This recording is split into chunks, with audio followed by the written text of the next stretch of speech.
नमस्कार। आज माघ शुक्ल सप्तमी शके 1945। मी गीतांजली जोशी शहा सादर करत आहे ठाणे वार्ता। ठळक घडामोडी।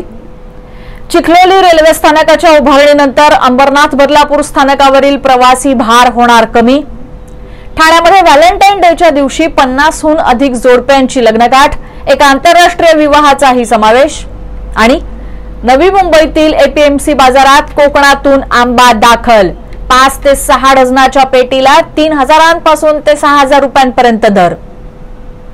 या आणि इतर घडामोडी विस्तृतपणे पण काही क्षणातच आमच्या फेसबुक, यूट्यूब आणि संकेतस्थळाला सबस्क्राइब करायला विसरू नका।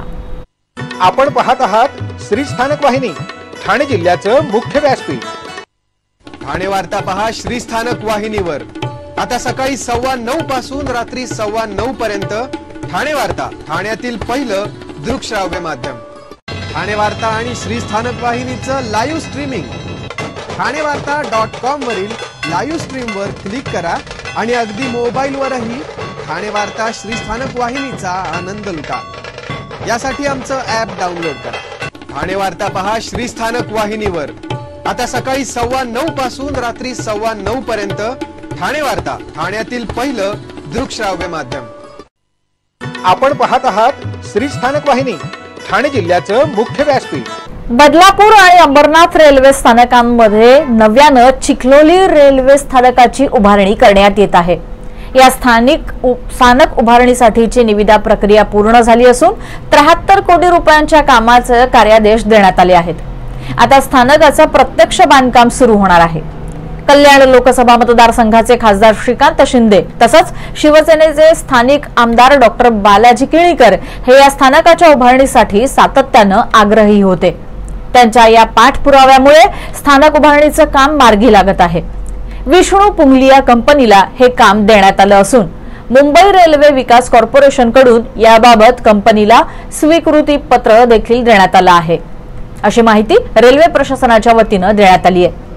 अंबरनाथ आणि बदलापूर शहरातील वाढत्या लोकसंख्येचा भार पाहता या दोन्ही शहरांच्या मध्यस्थानी चिखलोली रेल्वे स्थानक असावं अशी गेल्या अनेक वर्षांपासून इथल्या स्थानिक नागरिकांची मागणी होती।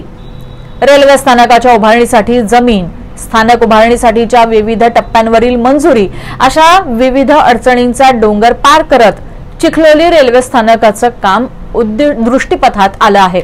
यासाठी कल्याण लोकसभा मतदारसंघाचे खासदार डॉक्टर श्रीकांत शिंदे यांनी वेळोवेळी केंद्रीय रेल्वे प्रशासनाकडे पत्रव्यवहार तसंच बैठका घेत पाठपुरावा केला होता। याचबरोबर स्थानिक आमदार डॉक्टर बालाजी किळीकर देखील यासाठी आग्रही होते। त्यांच्या या सातत्यानं केलेल्या पाठपुराव्यामुळे चिखलोली रेल्वे स्थानकाची भरण्याची काम प्रत्यक्ष मार्गी लागलं असून येत्या कालावधीत हे स्थानक लवकरच प्रवाशांच्या सेवेत दाखल होणार आहे। अंबरनाथ आणि बदलापूर या दोन्ही शहरांच्या लोकसंख्येत दिवसेंदिवस वाढ होत आहे। यामुळे दोन्ही शहरातील रेल्वे स्थानकांवर प्रवाशांची कायम गर्दी दिसून येत असते। याच पार्श्वभूमीवर दोन्ही शहरांच्या मध्यस्थानी चिखलोली रेल्वे स्थानकाची उभारणी करण्यात येत आहे। या स्थानकाच्या उभारणीनंतर अंबरनाथ आणि बदलापूर स्थानकावरील प्रवासी भार देखील कमी होण्यासाठी मदत होणार आहे। ठाण्यामध्ये वंदे मातरम सेवा संस्थेच्या वतीनं माघी गणेशोत्सवाचं आयोजन करण्यात आलं असून यावर्षी या माघी गणेशोत्सवात दाक्षिणात्य मंदिराची प्रतिकृती उभारण्यात आली आहे। देशामध्ये रामराज्य आलं असून रामराज्यांमध्ये सर्व लोक नांदत आहेत, त्यामुळे हे रामराज्य असंच राहो अशी गणरायाकडे प्रार्थना करत असल्याचं भारतीय जनता पार्टी प्रदेश सरचिटणीस तसंच वंदे मातरम संस्थेचे अध्यक्ष संदीप लेले यांनी सांगितलं। राज्यात माघी गणेशोत्सव मोठ्या उत्साहात सुरू आहे। मंगळवारी गणपती बाप्पाचं आगमन झालं। काल 1.5 दिवसांच्या गणपती बाप्पाला निरोप देण्यात आला। ठाणे इथल्या तलावपाळी येथील विसर्जन घाटावर 1.5 दिवसांच्या गणपती बाप्पाचं विसर्जन करण्यात आलं। यावेळी विसर्जन घाटावर भाविकांची मोठी गर्दी झाली होती। गणपती बाप्पाचं विसर्जन करताना मन भावुक झाल्याचं नागरिकांनी सांगितलं। नवी मुंबईतील एपीएमसी बाजारात कोकणातून आंबा दाखल झाला आहे। दिवसाला 20 ते 25 गाड्यांची आवक होत आहे. आंब्याला मागणी हवी तशी नसली तरी आंबा उत्तम दर्जाचा आहे. आंब्याच्या 5 ते 6 डझनाच्या पेटीला 3000 पासून ते 6000 रुपयांपर्यंत दर आहे. मात्र नियमित आवक ही पुढील महिन्यात होणार असल्याचं व्यापाऱ्यांनी सांगितलंय. आता येणारा आंबा हा कोकणातील रत्नागिरी, देवगड, सिंधुदुर्ग इथून येत आहे.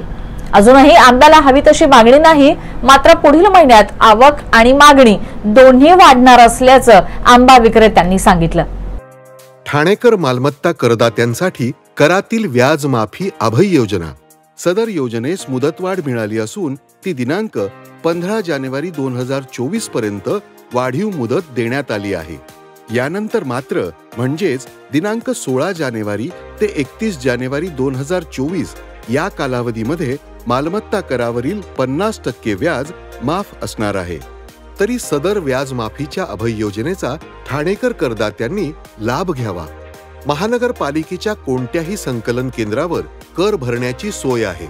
एटीएम, डेबिट, क्रेडिट कार्डद्वारे कर भरण्याची सुविधा उपलब्ध करून देण्यात आली आहे. सोमवार ते शनिवार या दरम्यान सकाळी 10:30 ते सायंकाळी 5 वाजेपर्यंत संकलन केंद्राची वेळ असून करदात्यांच्या सोयीसाठी रविवारी संकलन केंद्र सकाळी 10:30 ते दुपारी 1:30 वाजेपर्यंत सुरू ठेवण्यात येत आहेत.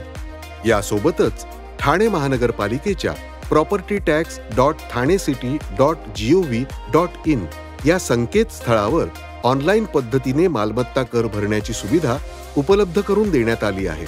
तसेच गुगल पे, फोन पे, पेटीएम आणि भीम ॲपद्वारे आपला कर सुलभतेने जमा करू शकता.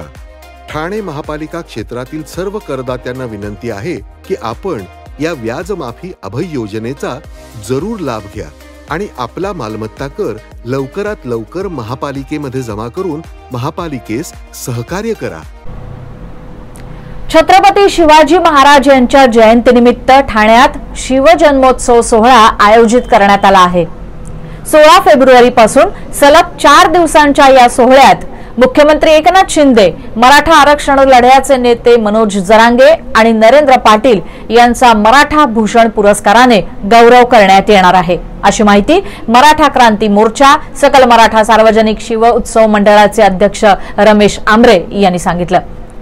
16 फेब्रुवारी रोजी दुपारी 4 वाजता महाराष्ट्राची खाद्य संस्कृती अर्थात चव महाराष्ट्राची, 17 फेब्रुवारी रोजी संध्याकाळी 5 वाजता चित्रकला स्पर्धा, 6 वाजता वक्तृत्व स्पर्धा आयोजित करण्यात आली आहे. 18 फेब्रुवारी रोजी 5 वाजता शिवपोवाडा तर शिवजयंतीच्या पूर्वसंध्येचं औचित्य साधून रात्री 10 वाजता शिवस्मारक इथे दीपोत्सव संपन्न होणार आहे. 19 फेब्रुवारी संध्याकाळी 4:30 वाजता तलावपाळी परिसरात भव्य मिरवणूक काढण्यात येणार असून संध्याकाळी 7:30 वाजता सामाजिक क्षेत्रात भरीव काम केल्याबद्दल मुख्यमंत्री एकनाथ शिंदे, मनोज जरांगे पाटील, नरेंद्र पाटील यांना मराठा भूषण पुरस्काराने सन्मानित करण्यात येणार असल्याचं रमेश आमरे यांनी सांगितलं. या शिवजन्मोत्सव सोहळ्याचं यंदाचं हे 7वं वर्ष आहे. ठाण्यामध्ये व्हॅलेंटाईन डेच्या दिवशी 50हून अधिक जोडप्यांनी लग्नगाठ बांधली आहे. व्हॅलेंटाईन डे हा तरुणाईसाठी प्रेमाचा दिवस असतो. हा दिवस आयुष्यभर लक्षात राहावा म्हणून काही युवक आणि युवती 14 फेब्रुवारीलाच लग्नगाठ बांधण्याचा प्रयत्न करतात. यंदा ठाण्याच्या विवाह नोंदणी कार्यालयात 50हून अधिक जोडप्यांनी व्हॅलेंटाईन डेच्या मुहूर्तावर नोंदणी पद्धतीनं विवाह करून लग्नगाठ बांधली. गेल्या वर्षी व्हॅलेंटाईनच्या दिवशी 40 जोडप्यांनी नोंदणी विवाह केला होता, तर यंदा जवळपास 54 जोडप्यांनी नोंदणी विवाह केला आहे. गेल्या वर्षी त्या तुलनेत व्हॅलेंटाईन डेच्या दिवशी लग्नगाठ बांधणाऱ्यांच्या संख्येत वाढ झाल्याचं दिसत आहे. यामध्ये एका आंतरराष्ट्रीय विवाहाचाही समावेश आहे. ठाण्यातील आशा यादव आणि अमेरिकेतील रेस अशा दोघांनी व्हॅलेंटाईन डेचा मुहूर्त साधून ठाणे विवाह नोंदणी कार्यालयात लग्नगाठ बांधली. आपण आपले कार्यक्रम अथवा बातम्या आम्हाला thanevarta@gmail.com या आमच्या ईमेलवर कळवू शकता. ठळक घडामोडी शेवटी पुन्हा एकदा. चिखलोली रेल्वे स्थानकाच्या उभारणीनंतर अंबरनाथ बदलापूर स्थानकावरील प्रवासी भार होणार कमी. ठाण्यामध्ये व्हॅलेंटाईन डेच्या दिवशी 50हून अधिक जोडप्यांची लग्नगाठ, एका आंतरराष्ट्रीय विवाहाचाही समावेश. आणि नवी मुंबईतील एपीएमसी बाजारात कोकणातून आंबा दाखल. 5 ते 6 डझनाच्या पेटीला 3,000 पासून ते 6,000 रुपयांपर्यंत दर. या होत्या ठाणे वार्ता.